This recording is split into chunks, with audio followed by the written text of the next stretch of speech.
Hey there everyone, how you all doing? Aynsley here with another video on this time rhythm, timing and groove. What is it, why is it important, and why am I even doing this video? Alright, so as electric guitar players, and I'm talking about myself here as well from my own experience, there's a lot of focus on lead playing because I suppose, you know, the guitar solos, the foot on the monitor, hair blowing in the wind, all that stuff. It's why we want to play. It's the stuff you hear on your favourite records. It's the stuff that makes you pick up with the guitar in the first place. You know, you don't hear someone just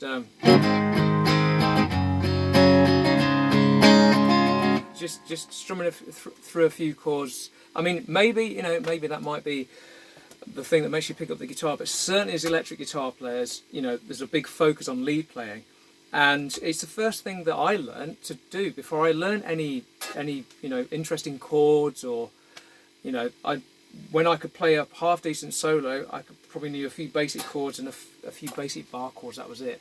So my playing was really quite an imbalance. My rhythm playing and my timing, that sort of thing, was sort of down here. My lead playing was already quite a decent level.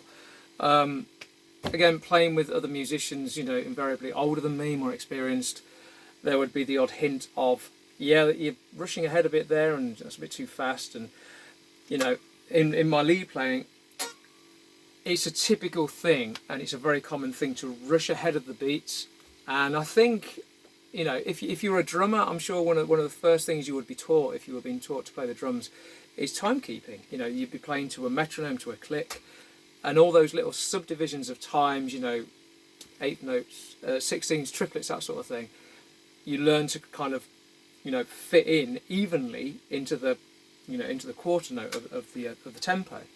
But as guitarists, I think a lot of the time that it's easy to overlook that. And like I say, I did it. So yeah, so here we are. So first thing, timing. How do you know how good your timing is, and what's a good way to practice it? Well, play to a click. Try playing to a metronome. And if you've never done it, give it a go and see how you get on.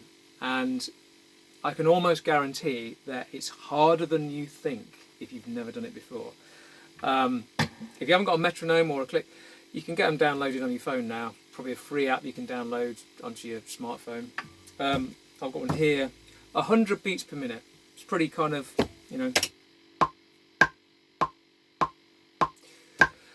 Right, so 100 beats per minute, 100 BPM.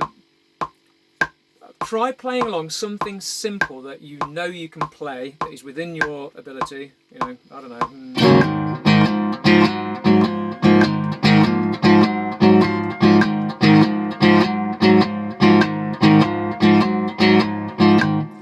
Okay, now if you can do that, that's good. And you've got to stay in sync with it, not speed up, not slow down. If you've never done this, you might find it quite hard to be aware of that, because sometimes you're zoning in on your playing so much that you're not aware of the pulse. And the idea is, with working on this timing stuff, is that you start to get that kind of pulse into your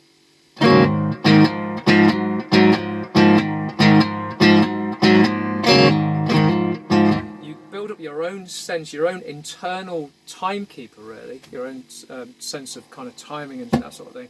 And again, it's not until you play to a click, once you start to add subdivisions to that, and by that I mean, like sort of triplets, 16s or whatever. So if that's your quarter note, if you've got triplets, not speeding up when you do that. So if I add into this,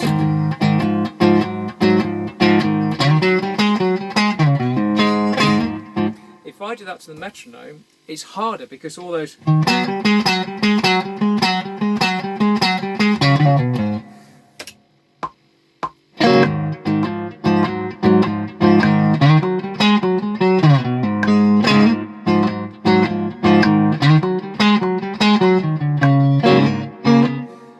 you become more aware of, you know, of the placement of those triplets and, you know, 8/16s or whatever subdivision you're playing in,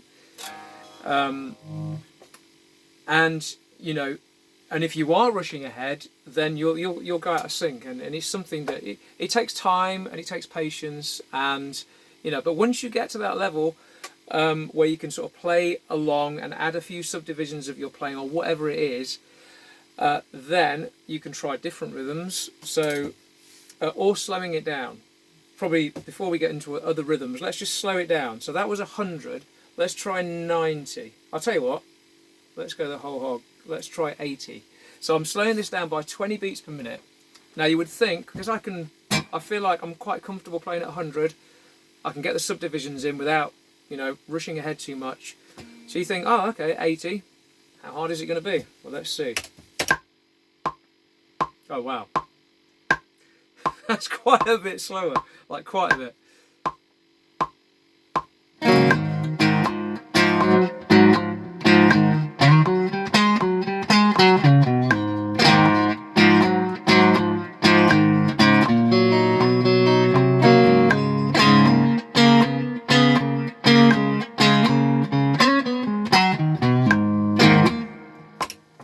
It's a lot harder, and that in itself, just a simple thing like that, just something that's within your abilities as a player that you can normally just play without thinking about, just try playing to a metronome and see how in you are or how out you are, and spend the time on it, and don't be tempted to suddenly, you know, go into your lead playing or whatever. It's all about kind of working on these core fundamentals. Timekeeping is, you know, it really is quite important. And like I say, I think it's often overlooked in favour of, you know, oh, what's the latest lick to learn, or what's, you know, all that kind of stuff. So there's that. And then of course, once you get the hang of playing to a metronome, you can start to mess around with sort of different rhythms and grooves as well. And you're, you know, accentuating certain notes. So like for instance, when I did that triplet thing, that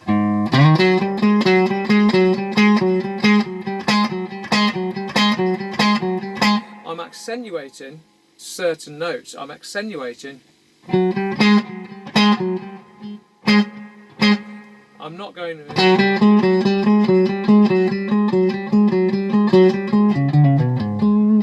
You know, you can go.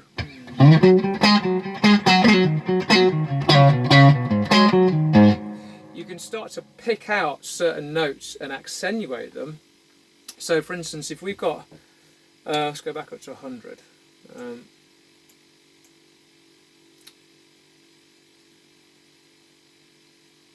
100. Where are we? There we are. 100. Okay. Right. So if I just play on the quarter note, eighth notes.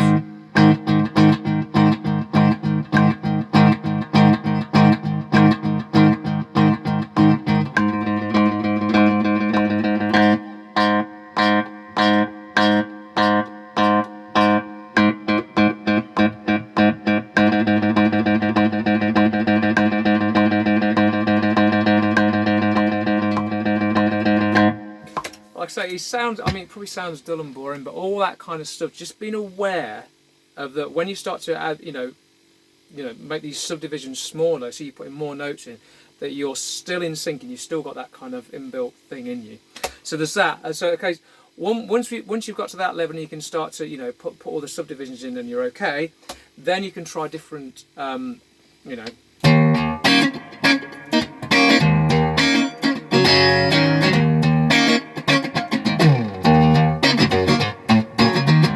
you can start to mess around with the timing. You can put pushes and pulls in, like where you're, you know, on the and all that sort of thing. So if I go back, now just a quick explanation of what I'm doing here. I'm not going to spend too long on this video, but left and right hand technique, okay? My left hand, my fretting hand, is doing the dampening. My right hand is really relaxed, is not doing any dampening at all. So if I just dampen here,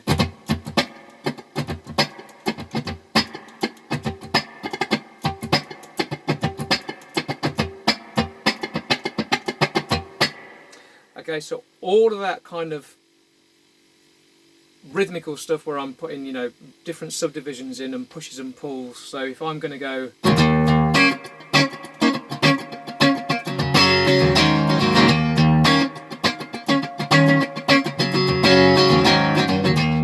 put some pushes and pulls. The idea is I want to be able to play this kind of thing to a metronome and not go out of sync. So let's give it a go.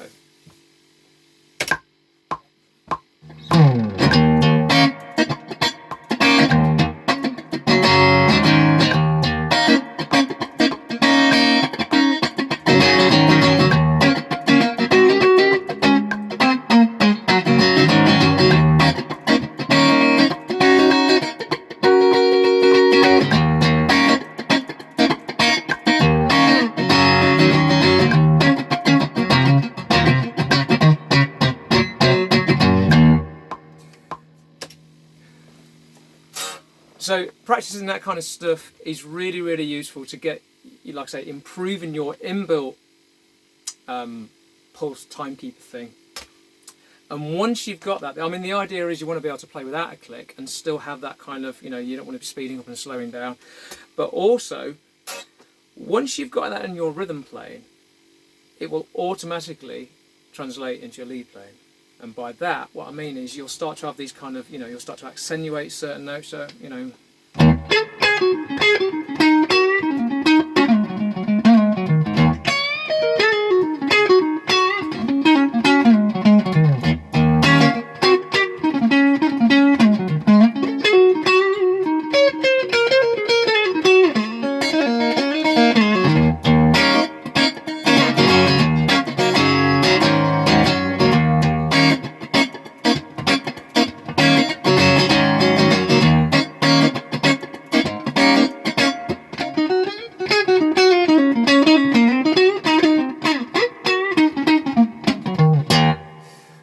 See how close I am to what I think is. Okay, that's not too bad. But the idea is you know, and this video is not about me trying to show you what I can do or anything like that. It's literally just trying to, you know, show you that by working on this stuff, it's going to improve your lead playing tenfold. Because again, by working on this as in a rhythm context in terms of chords and that sort of stuff, you're not thinking as much about note choice and following the harmony of the chords and stuff. You are literally, if you just hang on one chord, you know,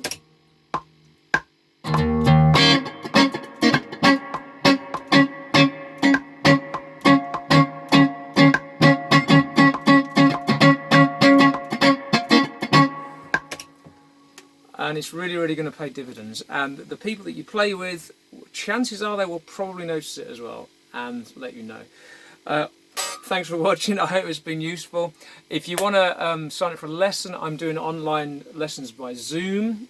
I'm covering this and all aspects of other guitar playing. So whatever it is, send me an email. There's a link below in the description, tuition@ainsleylister.co.uk. Happy playing, and I'll see you soon. Thanks a lot. Cheers.